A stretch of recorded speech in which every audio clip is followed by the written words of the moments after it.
j'étais jeune, mon père m'a forcé à lire ce livre. Et honnêtement, ça a vraiment pris du temps. Je pense que j'avais jamais terminé. Puis dernièrement, je l'ai comme lu un peu.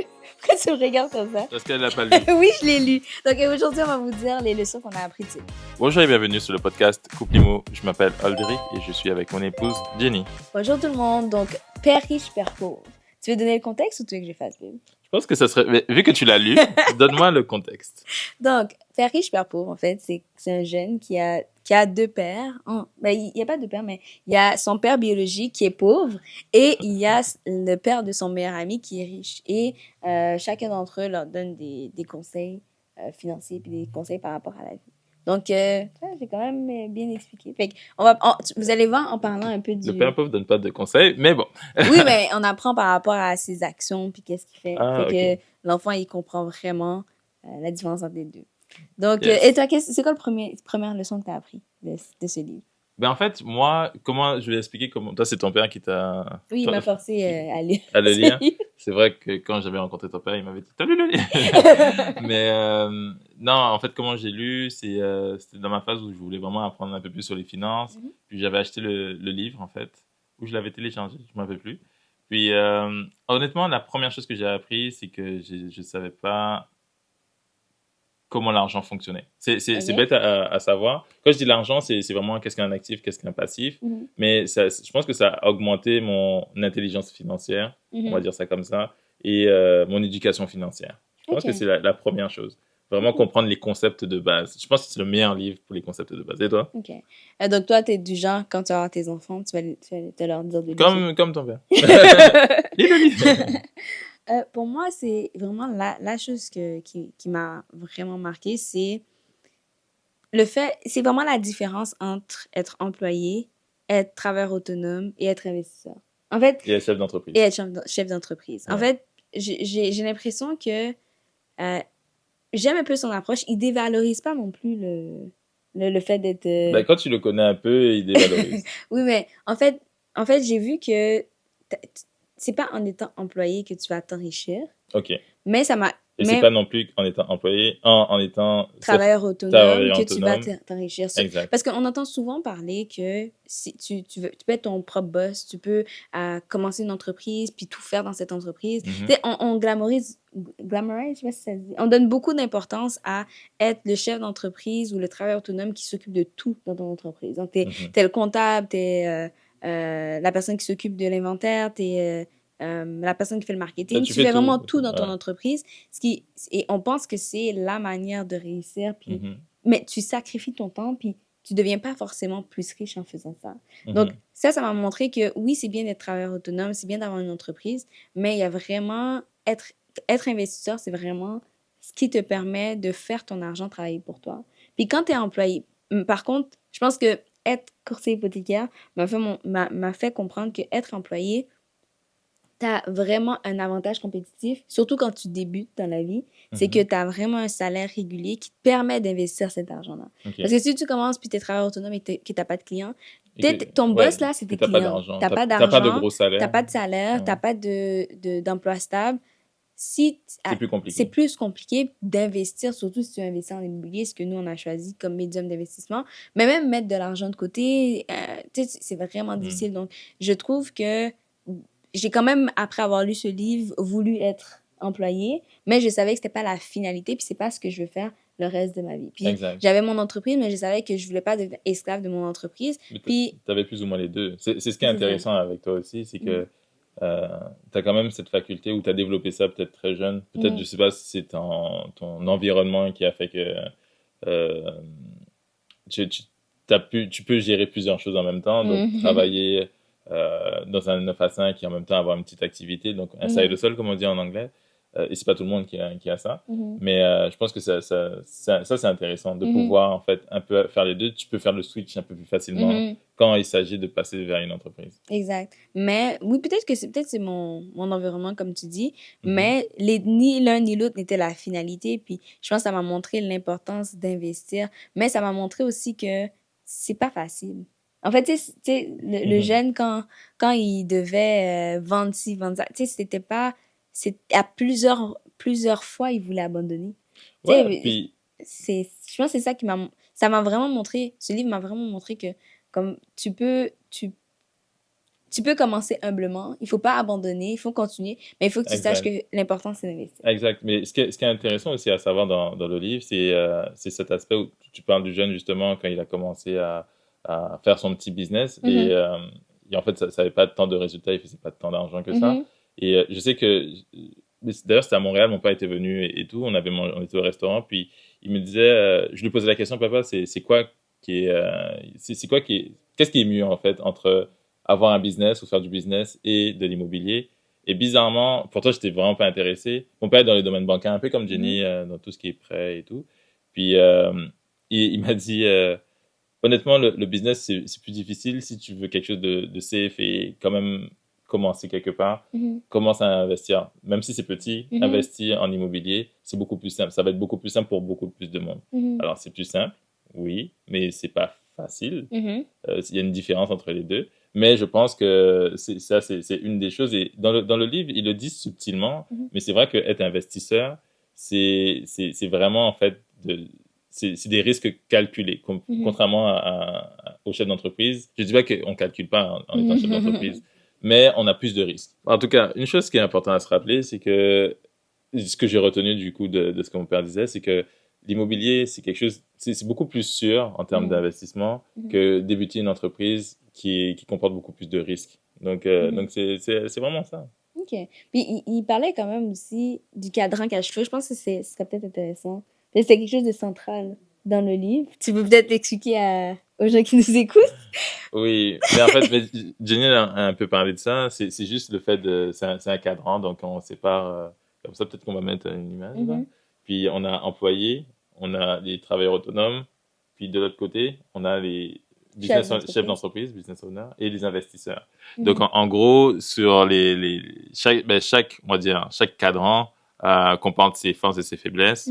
Puis on voit que les cadrans qui t'amènent vers l'enrichissement, c'est plus le business owner, donc le chef d'entreprise, et l'investisseur. Alors, il faut comprendre une chose, c'est que Jenny parlait depuis tout à l'heure de chef d'entreprise, mais un travailleur autonome, c'est différent d'un chef d'entreprise. Un chef d'entreprise, il gère vraiment toute une organisation. Il faut savoir une chose, c'est qu'on utilise des fois des mots, puis en fait, c'est pas les bons termes, c'est pas bien placé.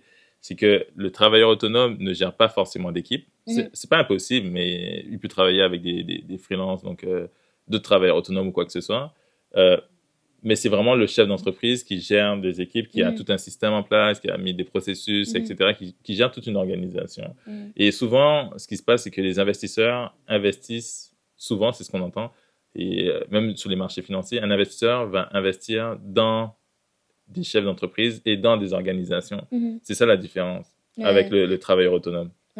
C'est rare de voir un investisseur investir sur un travailleur autonome. Oui, c'est ça, mais en fait, ce que je voulais dire tout à l'heure, c'est, je vois quand même la distinction entre les deux. C'est que en termes réguliers, on dit entrepreneur. Puis les gens, ils sont entrepreneurs. Exact. Puis ils se disent chef d'entreprise, alors que c'est des travailleurs autonomes, ils travaillent dans leur entreprise. Moi, j'ai jamais été vraiment chef d'entreprise. J'ai voulu et tout, essayer et tout, mais c'est pas simple. C'est pas... Ouais. J'ai quand même eu des gens, mais j'avais pas un payroll et tout. C'est vraiment difficile de devenir chef d'entreprise et il faut avoir tout un autre mécanisme que... Toi, tu m'as dit, je sais pas si c'est dans cette vidéo, je pense que c'est dans cette vidéo, tu disais que la manière dont j'ai été élevée fait en sorte que je sais certaines choses puis je suis capable de faire les deux, mais j'ai pas vraiment appris à devenir chef d'entreprise. OK. Puis en fait, il y a beaucoup de personnes qui savent pas comment faire, en fait. Exact. C'est pas non plus... bon, on va revenir sur le livre en question. Puis, c'est sûr que c'est pour ça que ce sont des compétences, en fait, très particulières, être chef d'entreprise. Et je pense que c'est même plus facile d'être employé et investisseur que chef d'entreprise.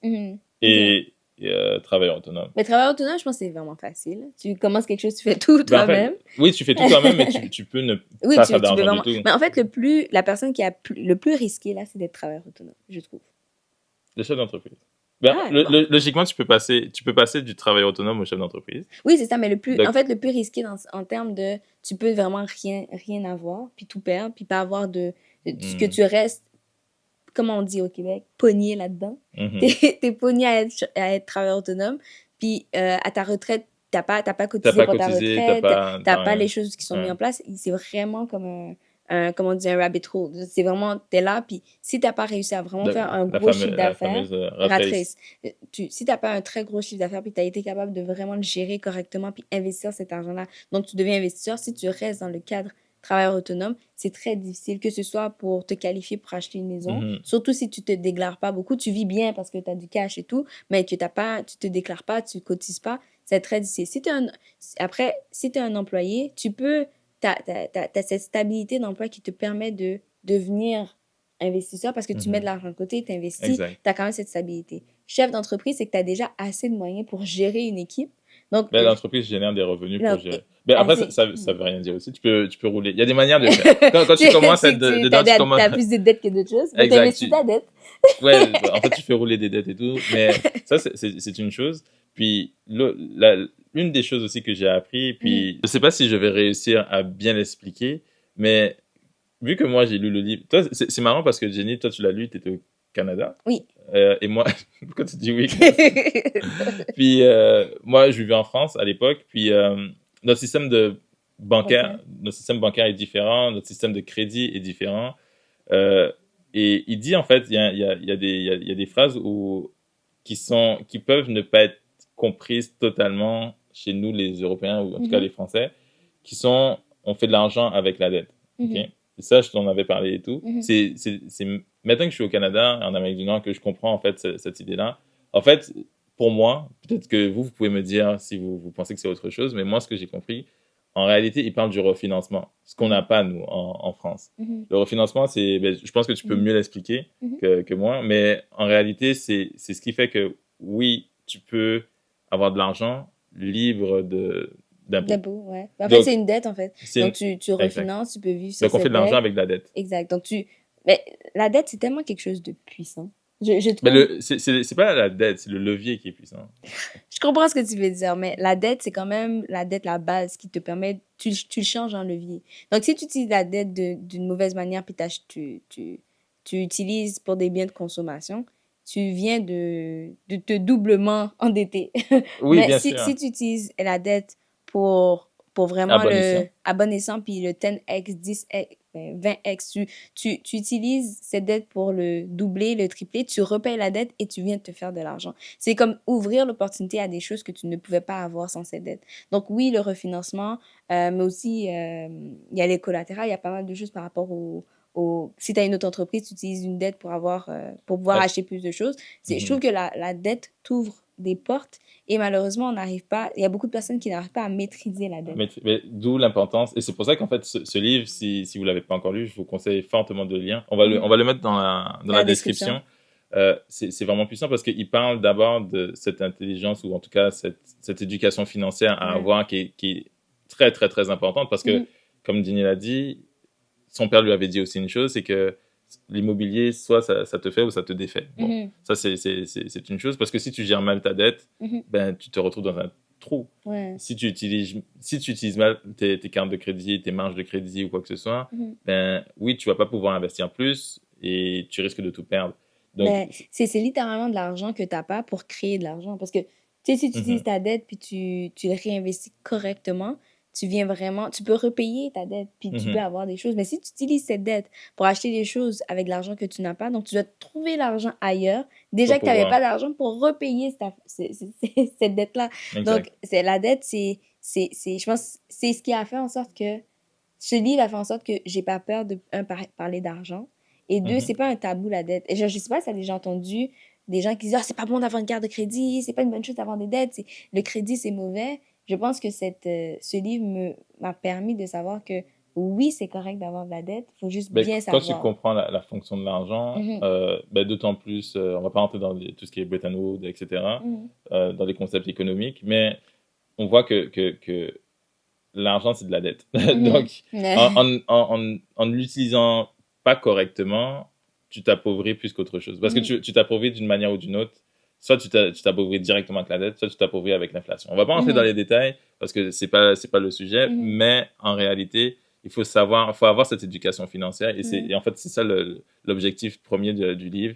Et par la suite, expliquer pourquoi et comment, en fait, cette éducation financière pourrait t'amener vers soit l'indépendance financière, soit vers de la richesse ou quoi que ce soit. Donc, être plus oui, vas-y. Ouais, mais même enlever tout ce qui est tabou par rapport à l'argent. Moi, j'ai vraiment aimé. Je pense qu'après, on a appris que c'était juste une histoire inventée, je pense. Mais le fait que c'est ton père biologique qui est pauvre, tu te rends compte? Puis c'est le père de ton ami qui est riche. D'habitude, en fait, en tant qu'enfant ou en tant que personne, tu dis, est-ce que j'écoute vraiment les conseils de mon père qui est biologique, qui est censé être celui qui me donne toute mon éducation, puis me rendre compte que peut-être que mon père qui est biologique me dit des choses qui ne font pas de sens, en fait. Puis que c'est vraiment... il a juste vu, en fait.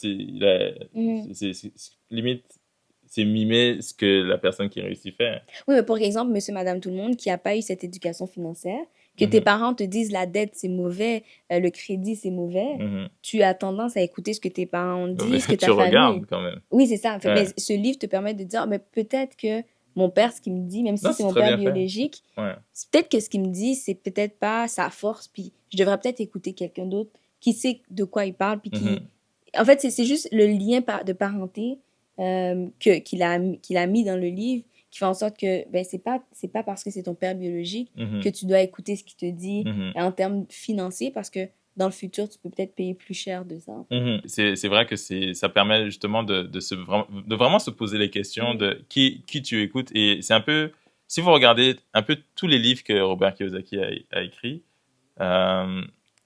il y a comme une suite logique. Donc, que ce soit cadran cash flow, que ce soit augmenter votre intelligence financière. Ça, j'ai pas lu. Non, mais honnêtement, c'est très intéressant parce que justement, on voit que c'est... Puis un des derniers, c'est fake, faux en français. Et il dit attention à qui vous écoutez.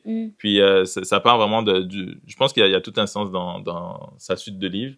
Puis idéalement aussi, c'est de parler de ses actifs. Tu vois, on a parlé de dette et tout. Puis des fois, on a l'impression, parce que si on n'a pas une bonne éducation financière, on ne sait pas qu'est-ce qui est un bon actif, qu'est-ce qui est un mauvais passif, pas un bon passif. Et en fait, justement, c'est ça. On pense des fois qu'un mauvais passif est un bon actif. Donne un exemple, par exemple. Une voiture. Donc, c'est pas très compliqué. Honnêtement, quand on commence à comprendre les concepts, on sait qu'est-ce qui est bon et qu'est-ce qui est pas bon. Parce que si je me trompe pas, quand tu fais ton bilan, quand une personne fait son bilan, on va mettre sa voiture dans en actif. Ouais. Mais logiquement, si tu as une dette ou tu as quelque chose, c'est un passif. Exact. Donc ça, il y a des gens qui peuvent se dire, oui, mais j'ai ma voiture, j'ai ci, j'ai ça.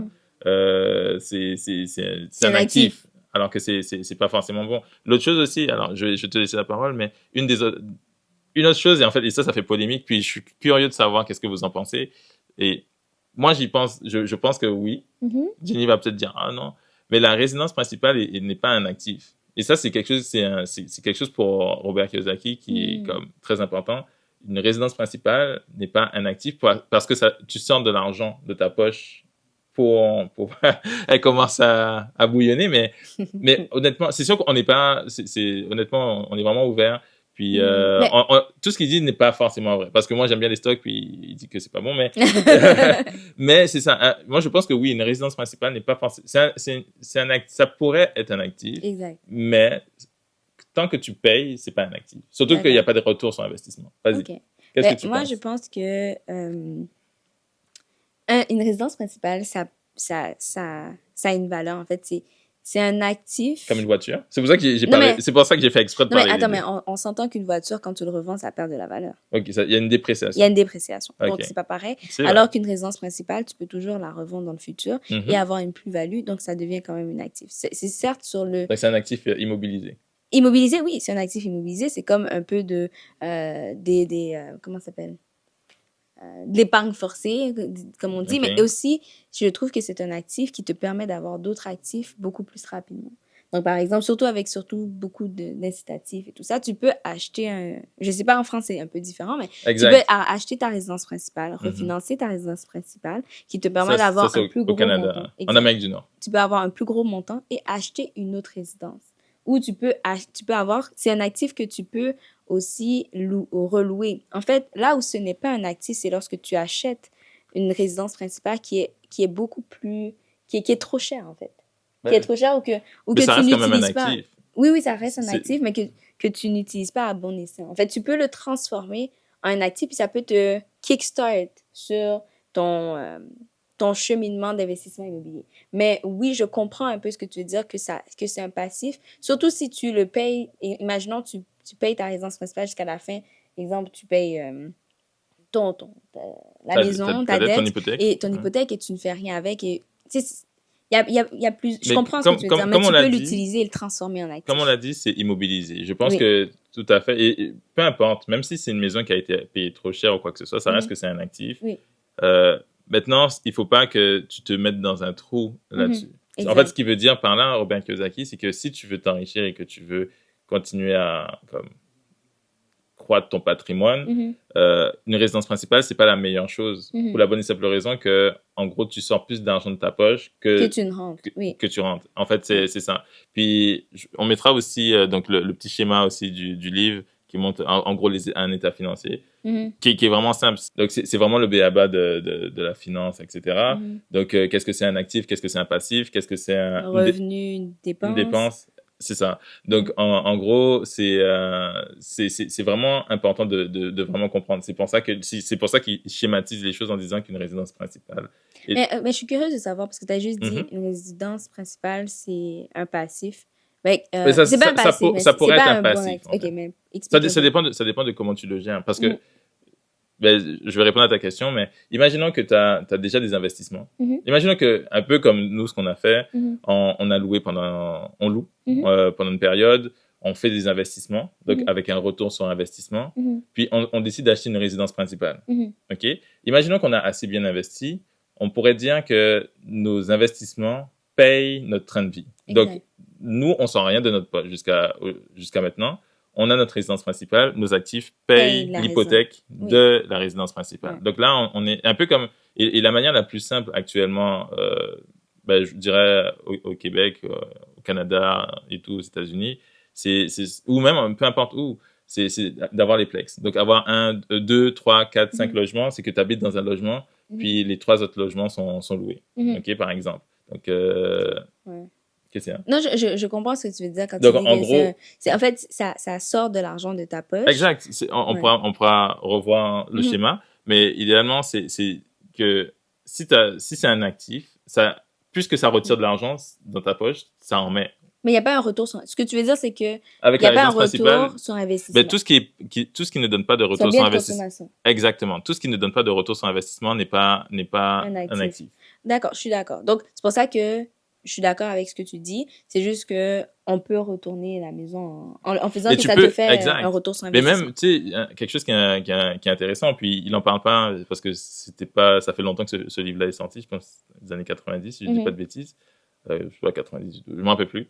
Euh, c'est qu'il n'y avait pas Airbnb. Puis maintenant, il y a des gens qui peuvent louer une chambre. Puis ça devient... Ça pourrait devenir un actif parce que Ouais. tu reçois un revenu et ça peut même dépasser ton hypothèque, le Ouais. revenu que tu reçois. Si tu loues au week-end une des chambres ou 2 chambres ou peu importe et tout, ta résidence principale pourrait devenir un Exact. actif. Il y a des manières de... En fait, il faut être aussi... Et c'est ça qui est puissant, c'est que quand tu es entrepreneur ou tu es investisseur, tu dois être créatif. Ouais. Genre, tu peux pas être en mode, genre, je réfléchis pas. Tu peux être créatif et trouver des solutions à toute chose. Comme j'ai dit, tu as ta résidence principale, tu loues une chambre, tu loues ton appartement pour ta maison pendant le week-end et tu prends j'en sais rien.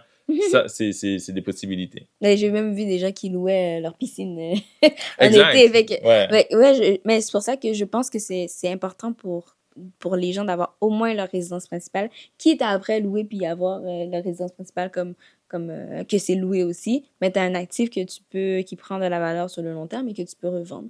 Mais oui, exemple, nous, qu'on dit qu'on veut acheter, on a fait une vidéo là-dessus sur le fait qu'on va acheter un condo, ça sera un bien de consommation et on va regarder pour voir quel actif qui paye. Exact. Puis, mais voir est-ce qu'on repaye plus rapidement notre résidence principale vu que c'est quelque chose qui retire de l'argent de notre poche. Il y a plein de stratégies à avoir. Mais je pense que ce livre nous permet de comprendre tous ces concepts financiers. Et c'est fou, comme tu dis, c'est un ancien livre qui jusqu'à aujourd'hui, a des concepts qui sont quand même assez... C'est intemporel, en fait. C'est vraiment la base même des finances, de l'éducation financière. Mhm. Puis je pense que toute personne qui s'intéresse un peu aux finances personnelles, à l'indépendance financière et tout, je pense que c'est très, très, très important de le lire parce que c'est vraiment les concepts de base. Il y a des choses, après, on peut en parler vite fait. Tu sais, pendant qu'on y est, il y a quelque chose, je t'en ai parlé il y a pas si longtemps, où, en gros, Robert Kiyosaki explique que les vrais... En fait, pourquoi il n'aime pas les stocks? Parce que ça j'avoue que c'est ça, je suis un peu moins d'accord avec lui. Pourquoi il n'aime pas les stocks? C'est parce que les gens qui investissent dans les stocks, qui achètent alors les stocks, c'est les actions, les actions en bourse. Les gens qui en achètent, ils sont pas intelligents parce que quelqu'un qui possède une entreprise, logiquement, il possède déjà des actions, ok? Donc il en vend. Donc en réalité, ce qui dit que les vrais, plus ou moins les insiders, investisseurs, ceux qui sont les gros investisseurs, eux, ils ont accès à des produits financiers, donc tout ce qui est private equity, etc. Et ils investissent très tôt dans des entreprises. Et quand l'entreprise est en bourse, eux, ils vendent peut-être pas tout, mais ils vendent certaines parties de leurs actions, et qui fait qu'ils s'enrichissent avec quasiment pas grand-chose. Donc, étant chef d'entreprise, on va dire que ton idée, c'est une idée qui a pris jour, qui a grandi et tout. Tu as eu des gens qui ont investi très tôt dans ton entreprise. Et tout ce que tu fais, c'est vendre petit à petit tes actions. Donc, de rien, tu as fait de l'argent. Donc, c'est quand même assez particulier. C'est un concept qui est différent. Je sais que c'est un peu plus difficile à comprendre. Moi, personnellement, j'ai mon idée par rapport au stock, là, par rapport au marché financier. Mais si ça vous intéresse, laissez un commentaire si vous aimez qu'on parle. C'est la première fois qu'on fait ce type de vidéo. Mais parler de livres qu'on a lus, puis qu'est-ce qu'on pense du livre. Pas seulement comment ça a été écrit, mais vraiment le concept, puis qu'on donne un peu notre opinion. Les concepts financiers et tout. Ouais, mais qu'on donne notre opinion sur ce que l'auteur dit. Si c'est quelque chose qui vous intéresse, laissez-nous savoir en commentaire. Soit les livres que vous voulez qu'on parle. Comme tu as dit, il faut qu'il parle des stocks, des actions.